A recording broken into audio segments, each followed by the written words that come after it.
اب ہمارے سامنے 3 امکانات ہیں. ایک امکان ہے کہ امتحان لیا جائے اور ہم بغیر گرے پھسلے کامیاب ہو جائیں. دوسرا امکان وہ ابراہیم کا امکان ہے. دوسرا امکان میرے سامنے کیا ہے کہ میں ناکام بھی ہوتا رہوں اور اپنے اندر ایک مرض ڈال لوں, ایک جھوٹی قصہ کہانی ڈال لوں کہ میں بہت کامیاب ہوں. اور تیسرا یہ ہے کہ آدم علیہ السلام کی طرح غلطی بھی کروں, پھر توبہ کروں اور دوبارہ کامیاب ہو جاؤں. 3 سیناریو. اب کہا گیا کہ تمہارا امتحان لیا جا رہا ہے. تو اس نقطۂ نظر سے بھی سمجھ لیں کہ جو بات بقرہ میں ہو رہی ہے, سمجھایا جا رہا ہے کہ اب امت کس مقام پر کھڑی ہے. وہ ہر انسان اپنے آپ سے پوچھے میں کہاں کھڑا ہوں. کیا میں گر چکا ہوں؟ اگر میں گر چکا ہوں تو مجھے آدم علیہ السلام سے سیکھنا چاہیے.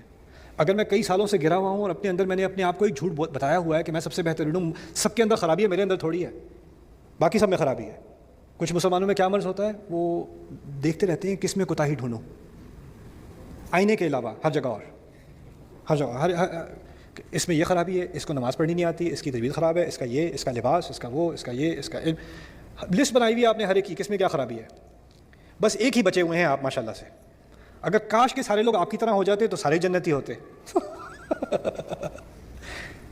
کیونکہ اگر ہم نے کچھ کیا بھی ہوگا تو باقی کی طرح تو نہیں. لن تمسنا النار الا ایاما معدودا, وہی تو ان کا مرض تھا. آگ تو ہمیں تو تھوڑی چھوئے گی, آگ تو بنائی باقی لوگوں کے لیے گئی ہے.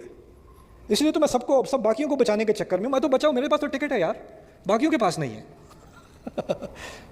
تو یہ چیز جو ہمیں سکھائی جا رہی ہے, اس سے ہمیں جب آپ ان احکام کے بارے میں پڑھیں گے, جب وہ حصہ آتا ہے سورۃ البقرہ کا, تو پھر مجھے اور آپ کو یہ بات سمجھ میں آئے گی کہ ہم احکام کے ساتھ بھی مذاق بنا سکتے ہیں بنی اسرائیل کی طرح.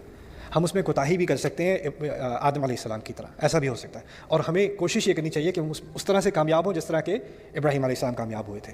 اسی لیے سورۃ الحج کے آخر میں ہمیں کہا گیا ہے ملۃ ابیکم ابراہیم ہوا سماکم المسلمین, تم اپنے والد ابراہیم علیہ السلام کے مذہب کی پیروی کر رہے ہو, انہوں نے تمہارا نام مسلمان رکھا ہے. اس آیت میں 2 تفاسیر کی گئی ہیں. سورۃ الحج کی آیت میں ہوا سماکم المسلمین, یہ پہلی کہ ابراہیم علیہ السلام نے خود تمہارا نام مسلمان رکھا ہے, اور اس کی دلیل لائی گئی ہے سورۃ البقرہ سے ہی. ربنا وجعلنا مسلمین لک ومن ذریتنا امۃ مسلمۃ لک, ہمارے رب مجھے اور اسماعیل کو اپنے لیے مسلمان بنا دے اور ہماری اولاد میں سے ایک مسلمان امت نکال دے. تو اس سے نکالا گیا ہے کہ ابراہیم علیہ السلام نے خود ہمارا نام مسلمان رکھا, مسلم رکھا.